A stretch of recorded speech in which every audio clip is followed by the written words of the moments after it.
The Carolina Panthers need to trade Bryce Young. That and more on today's edition of Locked On NFL. The new Locked On NFL. The madman Tyler Rowland is your double shot of NFL espresso with the Locked On local experts on every major story. Get ready. Rowland is revving up. The new Locked On NFL starts now. Locked On Podcast Network. Your team every day. Football fans, welcome into the new Locked On NFL, bringing you a double dose of the NFL's biggest stories with help from our local experts that know your favorite teams like no one else. I am your host, the madman, Tyler Rowland, joined today by Locked On NFL expert, the brain, Luke Braun. On today's episode, we're going to talk about who the best rookie in the NFL is so far. Also, we're going to look at why the Pittsburgh Steelers need to roll with Justin Fields and maybe trade Russell Wilson. But we'll start with Bryce Young in Carolina and why it is time for Bryce Young to find a new home. Before we dive into it, I do want to thank you for making Locked On NFL your first listen of the day and for being an everydayer here with us at the Locked On Podcast Network. It's your team every day. Make sure that you tune in later this afternoon and check out Tony Wiggins in the barbershop as he chops up all the best NFL topics in the afternoon episode of Locked On NFL. Do want to let you know that today's episode is brought to you by Gametime. Download the Gametime app, create an account, use the code LOCKEDONNFL for $20 off your first purchase. Luke, it was a crazy, upset-filled week 3 in the NFL, and the biggest upset might have been the Carolina Panthers going from one of the worst-looking teams in the NFL to a dominant performance led by Andy Dalton. The Red Rifle is back on the range, and it looks like Bryce Young's time in Carolina is done. I may not be the only person that thinks that. Let's hear from Julian Council from Locked On Panthers. Short of Dalton going on a tear for now, blah, blah, blah. Diana Rossini had it right when she wrote this. It's over. No matter what Carolina says, rest assured it's over. This is an experiment. This isn't an experiment, excuse me. This isn't a Ross and Rachel break. I'm told that's from Friends. I'm black. I've never seen Friends. This is Brad Pitt and Jennifer Aniston over. That's what she wrote. She was the only one to come out and say flat out, like, this is not happening. And everyone around the league understands. That's why the Panthers have received trade requests from 4 teams, being offered as high as a 4th-round pick, according to Jonathan Jones, CBS Sports. Everyone knows it's over. And the players themselves showed you on Sunday, they don't want Bryce. They want Andy. They want Andy. All right. Well, wow. Luke, I'm just going to throw this out here. I mean, Andy Dalton looked great. 68% completion percentage, 319 yards, 3 touchdowns. Now, we do got to say here, this was against the Las Vegas Raiders, who may not be the best team in the NFL also, but at the end of the day, Panthers are supposed to be the worst. So like, right. Exactly. Dragging that anywhere is. Yeah, we got to give them their credit where it's due. But I think the reality here and the big story here is that Bryce Young's time in Carolina does appear to be over. And of course, the report from Diana Rossini that Julian referenced tells us that as well. To me, that makes me think forward of if the Panthers are done with Bryce Young, and I think Bryce Young may feel like he's done with the Panthers, that may be something he doesn't want to go back to. Who would be a team that makes sense to trade for him? And Luke, we're gonna give the people a peek behind the curtain here. We had an idea to we tried to go to some people and say, hey, what would you give up for Bryce Young? And the answer was, we don't want him. And I get that maybe some of our hosts from Locked On would not be interested because of the way that things have seemed, but teams out there are going to be savvy. They're going to find market inefficiencies. They're going to take a chance on a guy and give up a low-risk pick here. But the question is, which team would do it? And I have some options here for you. Let's just rapid fire. Oh boy. The number one team that comes up to me. I just want to clarify. Every single Locked On host you talked to was like, no. Well, every single unanimous. Nobody wants this guy. It's a list about 5 or 6, but it does not appear that anybody was lining up to do it. But I think there are some teams that would make this trade if the price was right. Number one on my list, who needs a Devi QB3? is the Los Angeles Rams. You have Matthew Stafford. He's 35 years old. The Rams did get a big win against San Francisco, which Sean McVay over Kyle Shanahan is just kind of the way this thing works. But the Rams have a team that's kind of fallen apart at the seams with all the injuries, despite the big comeback win that they had. Matthew Stafford, obviously, towards the end of his career, Bryce Young would have no pressure to play, and pairing him with Sean McVay might give him an opportunity to revive his career. Quick fire, do you think the Rams should trade a low round pick and maybe get Bryce Young in the building? If they want that to be their Devy guy, then I suppose they can go for it. If the Rams want to once again go back to having a young quarterback, I kind of wonder if like Les Snead and Sean McVay are just going to go turn to whatever like veteran is available. But like they would sooner start calling the Cowboys about Dak or something like that than kind of saying, here's our reclamation project. Especially not in the middle of the season. This is going to be the barrier with all of this. It's really hard to do this in the middle of the year. And it's probably like if the whole point is, okay, he's broken now, but I can develop him. Hey, let's toss a new playbook at him in the middle of a season with no camp or anything. And hope you don't have to play, kid. But he doesn't have to play. He's the Devy QB3. That's until someone gets hurt. Works. Right? I trust Sean McVay. I trust Sean McVay to get the best out of Bryce Young if it's possible. That's really how I'm looking at this, is who can actually fix this guy. And I think that Sean McVay is high on that list. I think you need somebody who is definitely not going to turn to him even next year. And that might be the Rams. Sure, if you think you got one more year of Stafford in you if he stays healthy. And they're too good. They're too good to be high enough to get a high-end quarterback in the draft. I think that they're going to be competitive at certain enough. So this might be the only Rams wouldn't get a young quarterback. Yeah, the Rams aren't going for a first rounder, and having Bryce Young on your roster shouldn't stop you if you do end up with a good pick, Rams. Right. So I think that's neither here nor there. Yeah, I think it could make sense, but you have to really trust Matt Stafford. He has to never get hurt for 2 years, and you have to never think you're going to move on from him. Kind of feels a little bit like it would have to be like the Geno Smith Giants sabbatical kind of situation where he's backing somebody up. Mm-hmm. Or Sam Darnold in San Francisco, which is something that you know a little bit about. But without the Carolina thing first, it has to be like, okay, you are here and we aren't going to talk to you for 2 years. Everybody is just going to like block your number for a little bit, and we're going to forget about you until you have to show up on Thursday Night Football because someone's in the concussion protocol. Very true. Now, this isn't as good as the Rams fit, in my opinion, but the New York Jets have Aaron Rodgers, 40 years old. You let Bryce Young learn from Aaron Rodgers. I don't trust Nathaniel Hackett like I trust Sean McVay, but I'm just looking at teams that are going to be too competitive this year to get a young quarterback who also have an old quarterbacks guy. that they could look for a successor. So what would you think about the Jets fit?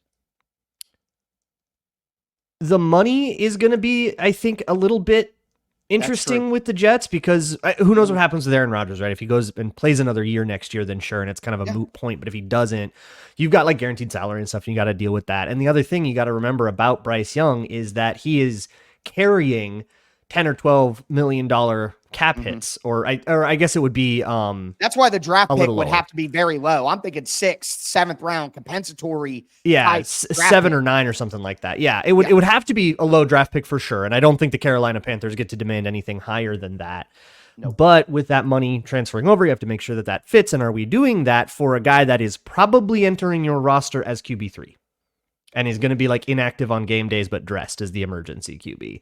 Is that going to be worth it for that sort of outside chance that I say, I can fix him? But he's just so radioactive right now that I also think the Panthers maybe would be wiser to wait until like free agency next March to trade him, where you kind of have him a little bit, where you're not just immediately pressing the panic button. Or the draft. I guess I already have. Inevitably doesn't get a young quarterback that they were interested in. You Josh Rosen this and get a third. Yeah. Right, exactly. Well, that's not the only quarterback trade that we are going to ponder on today's show. Should the Steelers trade Russell Wilson now that Justin Fields clearly looks like the best option in the building? We're going to talk about that. Who's the best NFL rookie so far through 3 weeks? A lot more coming on the Locked On NFL podcast. It's Locked On, your team every day. Today's episode is brought to you by FanDuel Sportsbook. Hey, NFL fans, yep, I'm talking to you. You can start the season with a big return on FanDuel, America's #1 sportsbook. So when you get a hunch in the middle of a game, you can check out the latest stats, you can view live play-by-play, and so much more on the same exact page where you place your bets. It is an all-encompassing NFL sports hub on FanDuel. And not only that, but right now, you'll get started with $200 in bonus bets guaranteed when you place your first $5 bet. Did you hear that exactly? It's $200 in bonus bets guaranteed when you place a $5 bet. Make sure that you check out America's #1 sportsbook. It's FanDuel. Go to FanDuel.com.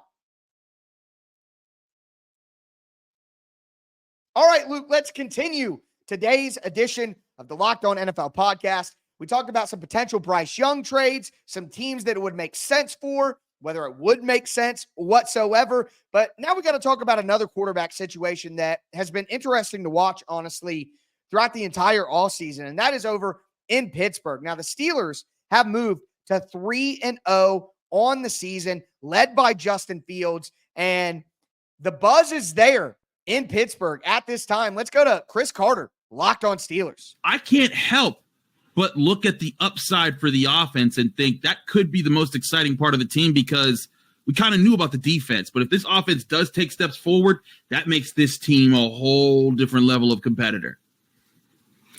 Yeah, I mean, I think if, the thought was if they could be a great defense and an average offense, then you get a playoff team. And I think, we're starting to see signs of that coming along. I don't think, no one's writing any ballads about 20 points against the Los Angeles Chargers, but I think you're just seeing solid progress. And I think that's rightfully got some people excited.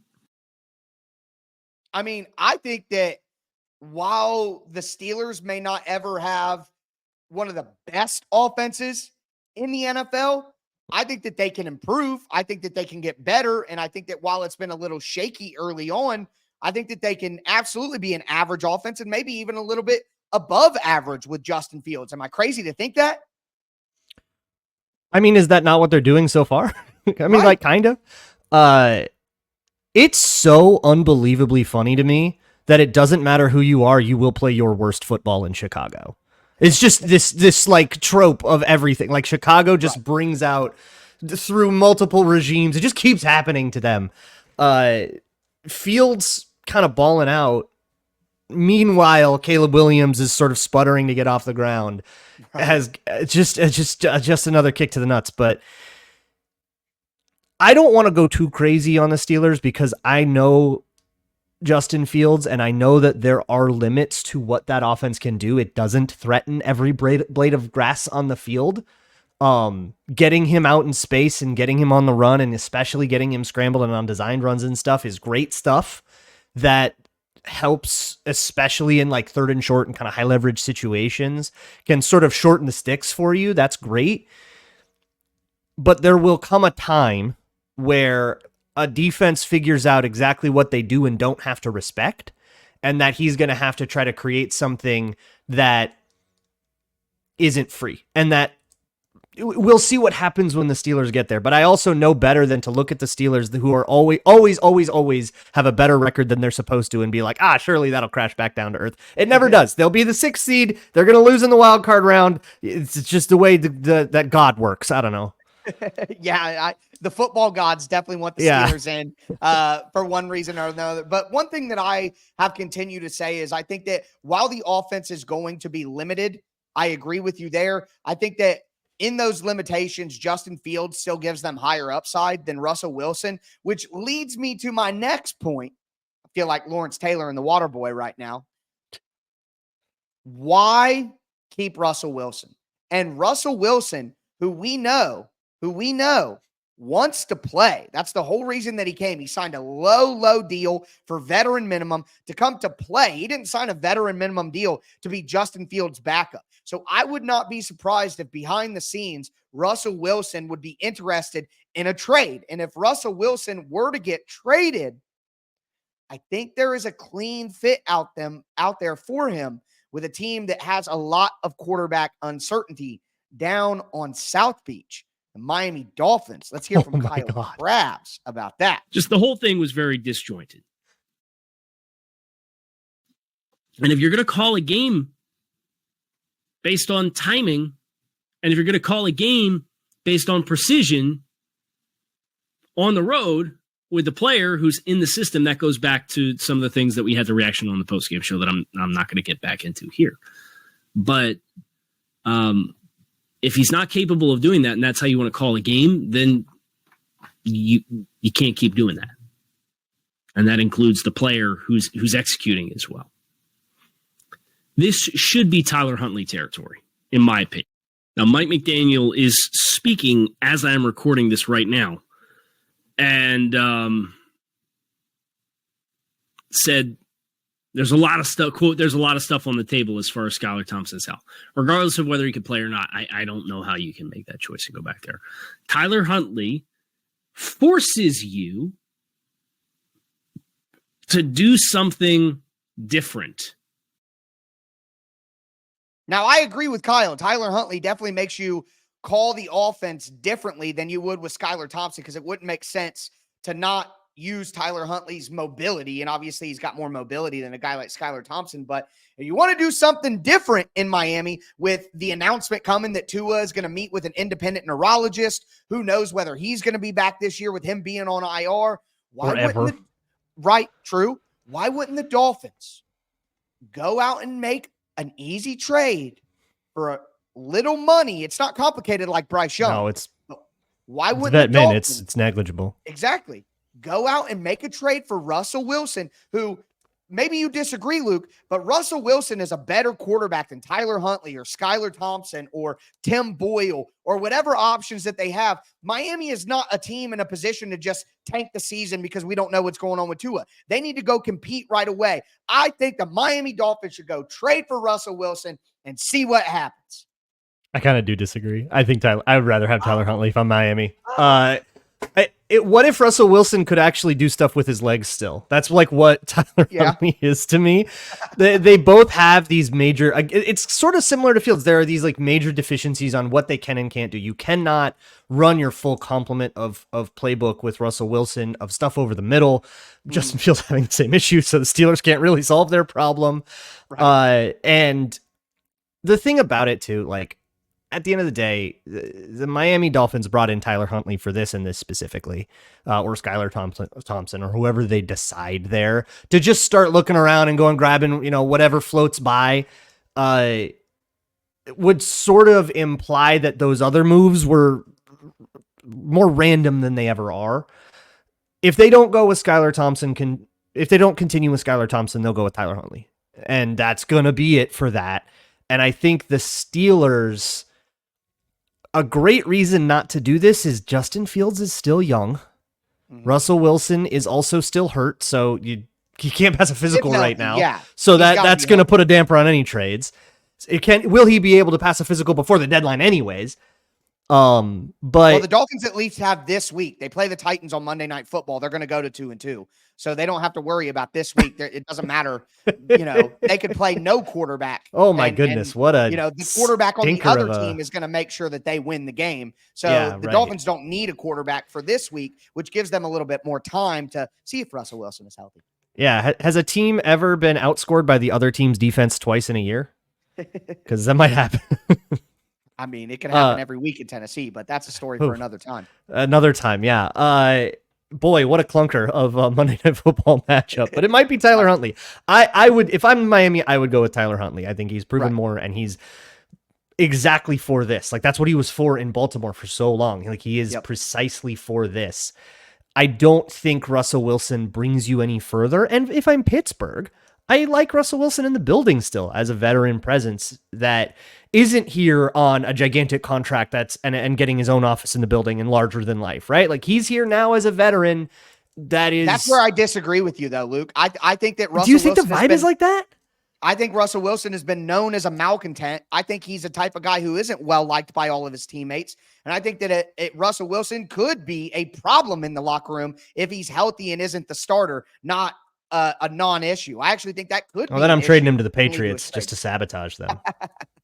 Fair enough there. Fair enough. But hey, we'll see what the Dolphins do. A lot of uncertainty there. I think that could be an option for him, though, but it will be interesting to see how Tyler Huntley performs after getting his first win of the season against the Tennessee Titans on Monday Night Football. He is a Pro Bowler after all, Luke. But with that being said, speaking of the Pro Bowl, Jayden Daniels, Malik Nabers, who has been the best rookie so far in the NFL, we will debate on the last segment of Locked On NFL.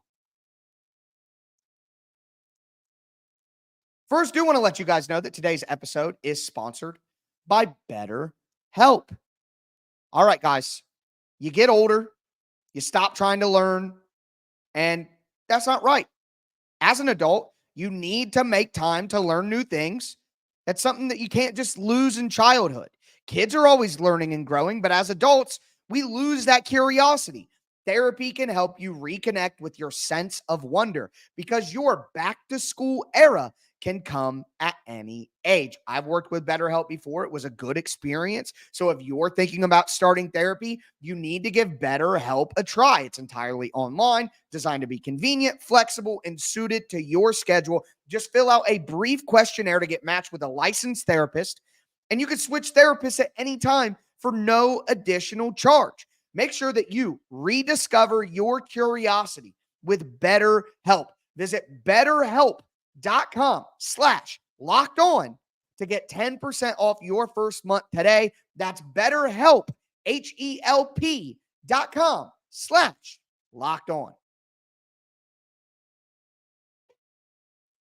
All right, Luke, let's cap off today's edition of the Locked On NFL podcast. We talked about Bryce Young potentially getting traded and some options. We talked about the uncertainty at the quarterback position with the Dolphins and how the Steelers now with Justin Fields leading them to an undefeated record could fill that Dolphins need with a Russell Wilson trade. But now we're going to shift gears, talk about some of these rookie performances from the weekend because they were absolutely fantastic. Before, I do want to let you know that Tony Wiggins is going to be in the barbershop later for the afternoon edition of Locked On NFL. Make sure that you check that out. It's your team every day here on the Locked On Podcast Network. But Jayden Daniels went absolutely insane against the Cincinnati Bengals. Talked about it a little bit on yesterday's show. Tony Wiggins spoke about it as well. But, I mean, a phenomenal performance. 254 yards passing, 2 touchdowns.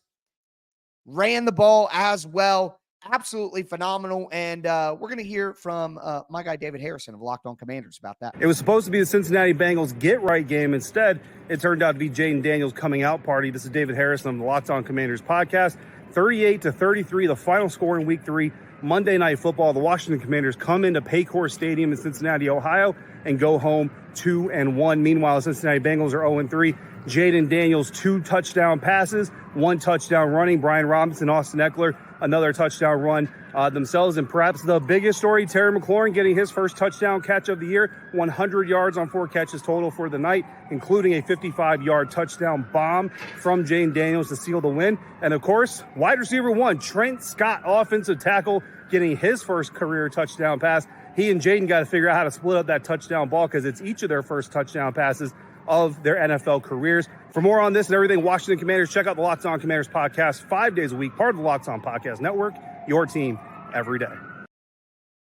If you hear the emergency vehicles in the background of David's clip there, it's just the Cincinnati police and medical staff coming to revive this Bengals team, who is absolutely on life support. But, Jayden Daniels has been absolutely fantastic, Luke, no doubt about it. But there's another rookie in the NFL right now making waves, and it's Malik Nabers. 23 catches, 271 yards, 3 touchdowns. But it may have been a play where he didn't make a catch that has endeared him most to his teammates. Patricia Traynor from Locked On Giants explained that. But you know what's interesting about Malik Nabers and the game that he had against the Browns? It was the one play that you won't see in the box score that really, tells you all you need to know about this young man. All right. So I'm referencing the play in which Daniel Jones, I think his arm got hit and the ball came out of his hand kind of funny. And it was close to being an interception. It was actually a contested ball. And the Browns defender almost came down with it, except Malik Nabers had enough common sense to turn himself into a defensive back and swat the ball away, thereby preventing an interception that might have been run back for a touchdown. It might have been a pick six. So Malik Nabers bailed out his quarterback. I don't know about you, Luke, but Patricia's voice is incredibly calming to me. That was like NFL ASMR right there. Giants fans need that. They do. They do. It's such a calming. Or maybe they presence. don't. I don't know. They won. Who knows? Patricia is the GOAT. I mean, in New York City, I think it's okay to have something that relaxes you and brings you some ease here and there. But the point is, Malik Nabers has been incredible. And a guy that young, one of the things you heard about Malik Nabers coming in is, is he going to be able to be good off the field? He's a guy who liked to have fun at LSU, going to New York City. He's a real young prospect as well. But for him to make a heady play like that and to prove to his teammates that, he's really locked into the game and not just getting his own, which some people were worried about coming into the draft and after some of his comments about Daniel Jones. I wanted to play that clip because I think it's incredibly impressive that, he's a guy making smart plays out there, not just making wow plays with the ball in his hands. But if you had to say who has been the more impressive rookie early on, Jayden Daniels or Malik Nabers, who would you go with? Probably Nabers, because he's done it every game. He was the only functional thing on the Giants offense in week 1 when I was watching him. He was... And he continued to make those kind of wow plays. Jayden Daniels got a slow start to the season, first couple games. And this one on Monday Night Football, very much a coming out party, very much the thing of the hour, but he does have to keep doing it. He's got to stack these now. And I think he will. For me, Jayden Daniels was my favorite QB in the draft. Ooh. If I had the first overall pick, I would have picked him 1 overall. I said it on this show. So I think he's gonna. I think that, couple of tough games to start as you adjust, and then you get the most fast asleep defense in the league in the Cincinnati Bengals, and you get a little bit of rhythm, and maybe that can get you going. David called it a get right. It was a get right game for Jayden Daniels. So I believe in that, but Malik Nabers doesn't have you asking that question because he's done it now for a few weeks, and you know that's going to, like, when you see that kind of performance once, maybe you just had a hot game. You see it 3 times in a row, it's really hard to keep explaining that away. So that's I guess where I'm at. But also Jayden Daniels' job is harder. Like, quarterback's just harder than receiver. I think most receivers would even agree, would even admit that.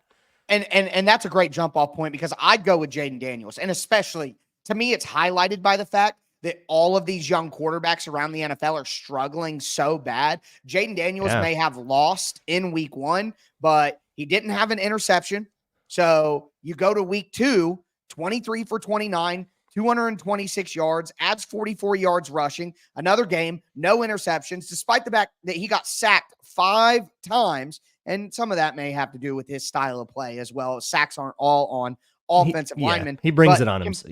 Complete 80% of your passes, not turn over the ball, lead your team to a victory, and then follow it up with that performance on the road against the Cincinnati Bengals in prime time. I mean, to me, with the difficulty of the quarterback position and how bad some of these other young quarterbacks are struggling around the league, while I really do like Malik Nabers, and I think that he deserves all of his credit in the world, I would lead with Jayden Daniels as the more impressive rookie so far throughout 3 weeks. He talked to me in 10 days after we've seen one more game and had a little bit of time to chew on it. And I can very easily see myself being there, but it's just like in this particular juncture, it's hard. The NFL has trained me to not overreact to single games. Yep. I'm trying to be really careful about that. But I mean, it does match my priors on him. I thought he was the dude coming out, and he looked like the dude on Monday Night Football. Not me, Luke. That's why they call me the madman. I watched the one game. He was great. He's great forever. You know how it works here. All right? I'll make a responsible analyst out of you yet. One day, the brain will rub off on me. But with that being said, that is going to do it for us here on today's edition of Locked On NFL. Again, make sure that you tune in this afternoon for Tony Wiggins in the barbershop for the afternoon version of Locked On NFL. I am Tyler Rowland, the madman, here with the brain himself, Luke Braun. Thank you guys for tuning in. And as I tell you guys every single day, stay safe out there.